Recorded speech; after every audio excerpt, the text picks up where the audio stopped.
হরে কৃষ্ণ, রাধে রাধে বন্ধুরা। Spiritual lifestyle with Radhika মণ্ডল চ্যানেলে আপনাদের সকলকে স্বাগত। আমি আবার একটা নতুন ভিডিও নিয়ে চলে এসেছি। ভিডিওটা আমি শুরু করছি আজকে 9:30 থেকে। আমি এখন বানাবো ভগবানের জন্য রন্ধন। কি কি রন্ধন করব চলো তোমাদের দিকে দেখা। প্রথমে অন্নটা বসাবো। অন্নটা বসানোর জন্য চালটা নিয়ে নিয়েছি। চাল ধুয়ে নিলাম, ধুয়ে হাঁড়িতে বসিয়ে দিলাম। বসিয়ে দেওয়ার জল দিয়ে দিয়েছি আর টমেটো ভাতে দিয়েছি। কার কার টমেটো ভাতে খেতে ভালো লাগে আমাকে অবশ্যই কমেন্ট করে জানাবে। এরপরে আমি উনুনে বসিয়ে দিলাম। এরপর কি কি রান্না করব দেখিয়ে দিলাম। কুমড়ো ডাঁটার তরকারি, কুমড়ো ফুলের বড়া করব আর ভেন্ডির চচ্চড়ি করব। সবজিগুলোকে আমি আমিনা করে নেব। উনুন আমার ধরে গেছে, আমি হাঁড়িটা চাপিয়ে দিলাম। আমার অন্নটা হয়ে গেছে, আমি এবার অন্নটা নামিয়ে দিয়েছি। এরপর আমি উনুনতে কড়াইটা বসিয়ে দিয়েছি। কড়াইটা গরম হতে থাকে, আমি তার জন্য কুমড়ো ফুলের বড়া করব, তার ব্যাটারটা করে নেব। তার মধ্যে দিয়েছি বেসন, চালের গুঁড়ি, দিয়ে দিলাম নুন, হলুদ, লঙ্কার গুঁড়ো, ভাজা মশলা আর জল দিয়ে ভালো করে ব্যাটারটা গুলিয়ে নেব। আমার ব্যাটারটা গুলানো হয়ে গেছে। তারপরে কুমড়ো ফুলগুলো দিয়ে ছেড়ে দিয়েছি। আমার কুমড়ো ফুলের বড়া ভাজা হয়ে গেছে, দেখে না, তুলেও নিয়েছি। এরপরে ওই কড়াইয়ের মধ্যে আমি দিয়ে দেবো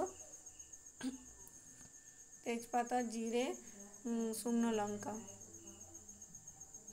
আর এরপরে দিয়ে দেবো ভেন্ডি আর আলুগুলোকে কষে নেব।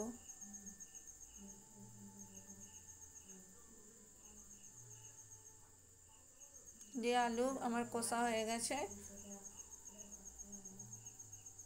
এর মধ্যে দিয়ে দেবো মশলা, আদা, জিরে, কাঁচা লঙ্কাটা দিয়ে দিলাম। তারপরে নুন দিয়ে দিলাম, হলুদ গুঁড়ো, লঙ্কার গুঁড়ো দিয়ে আমি ভালো করে কষিয়ে নেব। কষানো হয়ে গেছে আমার, আমি দিয়ে দেবো এবার জল।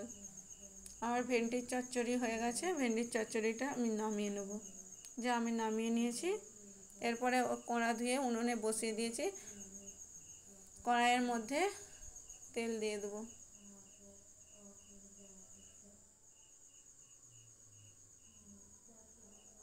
তার মধ্যে দিয়ে দিলাম শুকনো লঙ্কা, তেজপাতা, গোটা জিরে।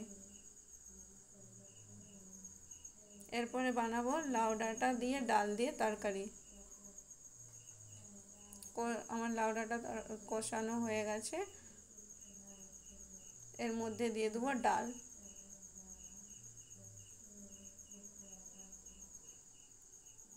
মধ্যে দিয়ে দিলাম মশলা, নুন, হলুদ গুঁড়ো, লঙ্কার গুঁড়ো দিয়ে কষিয়ে নেব। কষানো হয়ে গেছে আমার। এরপরে আমি জল দিয়ে দেবো। জল দিয়ে দিলাম।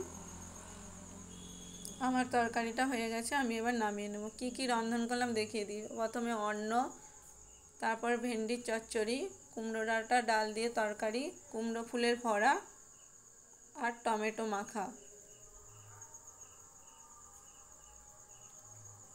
পরে আমি রান্নাঘরটা পরিষ্কার করে নেব। পরিষ্কার করার পরে কড়াগুলোই আমি ধুয়ে নেব। আমার কড়াগুলো ধোয়া হয়ে গেছে, রেখে আসবো। এরপরে আমি স্নান করতে যাব। স্নান করে এসে ভগবানের ভোগ করব। ভগবানের থালাটা সাজিয়ে নিলাম। প্রথমে দিয়ে দিলাম অন্ন, তারপরে দিয়ে দিলাম কুমড়ো ফুলের বড়া, টমেটো মাখা, কুমড়ো ডাঁটা ডাল দিয়ে তরকারি, ভেন্ডির চচ্চড়ি, 1 গ্লাস জল। প্রত্যেকটা আইটেমের মধ্যে দিয়ে দিলাম তুলসী পত্র। যথাবিধি ভগবানের কাছে নিবেদন করব। ভোগ অর্পণ করা হয়ে গেছে। ভগবানকে ভোগ দর্শন করো। ভোগ দর্শনে দুর্ভোগ ঘটে। আমার যদি কোথাও ভিডিওটা ভালো লেগে থাকে অবশ্যই লাইক, কমেন্ট, শেয়ার করবে। পরের ভিডিও নিয়ে আসবে।